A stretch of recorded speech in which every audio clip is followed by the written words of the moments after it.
Olá, bem-vindos à nossa análise aprofundada de hoje. Vamos mergulhar num material bem gigante, né? O texto Retorno de Jesus 2026, do Elder Lag, que se baseia nas investigações da Danusa Aras. E a ideia central é forte, que a mensagem de Jesus foi tipo assim, intencionalmente codificada.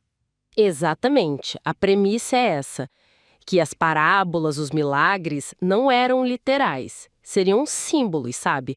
Para proteger a mensagem original, evitar distorção, perseguição. Uma estratégia de sobrevivência da mensagem, então, Exato. através dos séculos. E a nossa missão aqui é tentar desvendar um pouco esses códigos, o que eles poderiam indicar sobre eras espirituais, talvez até um retorno. Vamos lá. Isso. O texto sugere que Jesus usou uma linguagem que só seria acessível para quem buscasse mais a fundo, né? Aquele quem tiver olhos para ver, veja. E essa linguagem codificada, segundo o material, apontaria para transições importantes cósmicas e espirituais. Mas por quê? Por que essa necessidade toda de codificar? Olha, o argumento principal do texto é a preservação. Garantir que a mensagem pura, original, sobrevivesse. Pensa nas traduções, do aramaico para o grego, latim e por aí vai. Muita coisa pode ter se perdido ou mudado, né? O texto até cita um exemplo, a diferença que Jesus faria entre Abba, tipo papai, uma coisa íntima, e Teus, o princípio criador.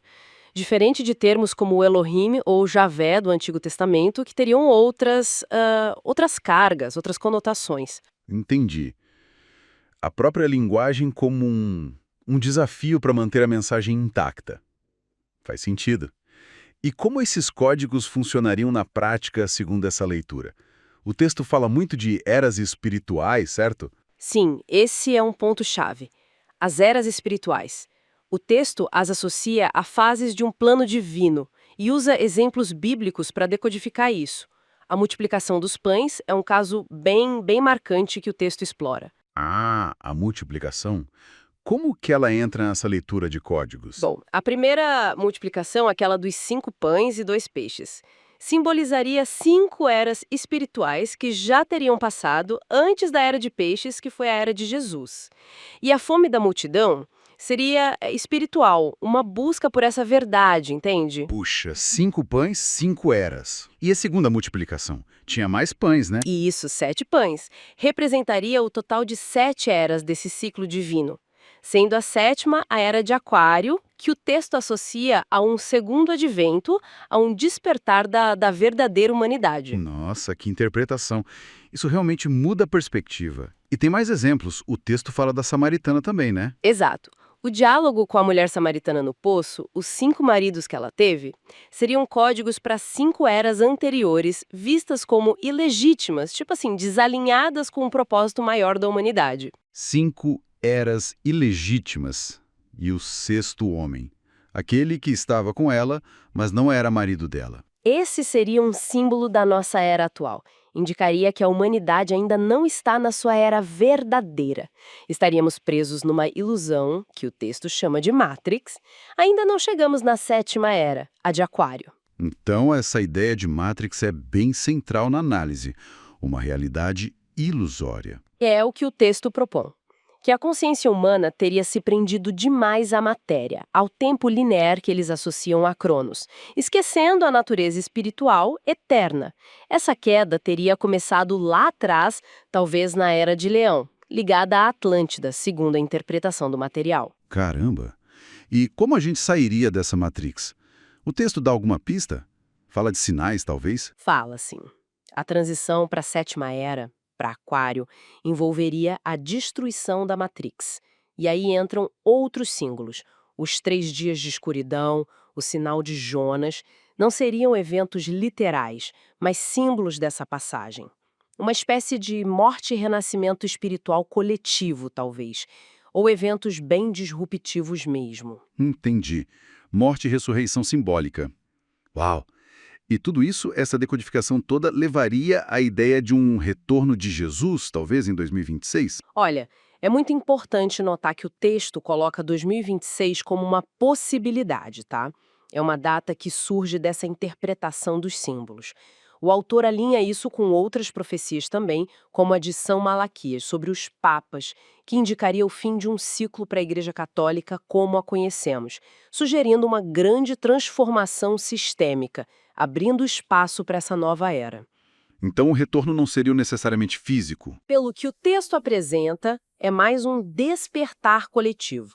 A volta do reino dos céus à terra, mas com uma transformação interna, da consciência, uma manifestação espiritual. Certo. Então, para resumir, o convite desse material é olhar além do literal nas escrituras, né? Buscar esses significados mais profundos, que falariam de ciclos cósmicos, de despertar da consciência, de superar uma realidade ilusória. Exatamente isso.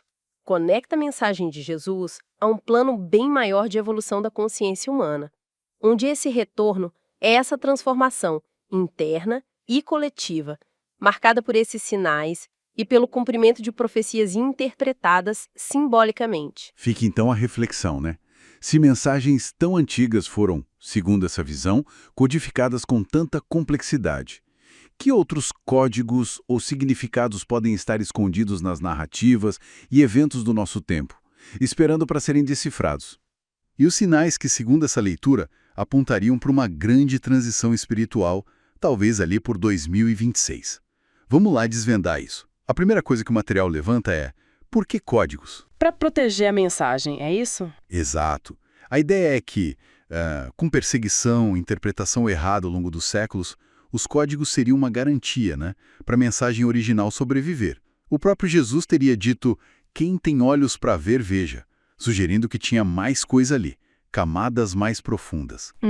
Faz sentido. E como isso se conecta com as eras espirituais que eles mencionam? Então, o interessante é como o texto amarra esses códigos a fases.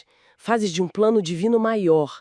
Não são só períodos de calendário, tipo Era da Lei, Era da Graça, que a gente vê na Bíblia. É um pouco diferente das eras astrológicas, como o Aquário, que tem lá seus 2000 e poucos anos. Mas o material relaciona as duas coisas, sabe? Coloca a astrologia nesse contexto maior. Ah, tá. E tem exemplos práticos disso no material, né? Tipo a multiplicação dos pães. Como eles leem isso? Precisamente. A fonte não lê de forma literal, tipo um milagre de comida. Vê como uma alegoria das eras. A primeira multiplicação, 5 pães e 2 peixes, seria símbolo de 5 eras antes da era de peixes. Já a segunda, com 7 pães, representaria as 7 eras totais do plano, e a sétima seria Aquário, ligada a um segundo advento. É uma leitura que sugere, assim, uma progressão espiritual da humanidade por essas fases. Que interessante. E tem outro exemplo forte no texto, que é o da mulher samaritana, né? Sim, nessa mesma linha simbólica. O diálogo com ela, os 5 maridos que ela teve seriam códigos. Códigos para 5 eras que, segundo a fonte, não pertenciam à verdadeira humanidade. E o 6º marido que ela tinha na hora também não era o verdadeiro. Ele representaria a nossa era, Peixes. Uma era onde a humanidade estaria meio presa numa ilusão, que o texto chama de Matrix. Basicamente um sistema de controle, né? Entendi. A Matrix, um sistema de ilusão. Isso. E a 7ª era, Aquário, seria então a da libertação, do retorno. É uma interpretação bem específica mesmo. E, fora esses diálogos e milagres, o que mais? Sim, essa especificidade é um ponto-chave. Além disso, a fonte explora sinais proféticos mais gerais, como o sinal de Jonas, os 3 dias de escuridão. A leitura também não é literal. Simbólica de novo. Exato, simbólica da transição entre as eras, pode ser morte e renascimento espiritual, ou talvez grandes mudanças globais, sabe? Eventos que causem uma escuridão temporária, seja física ou de consciência coletiva. E como se encaixa com outras profecias.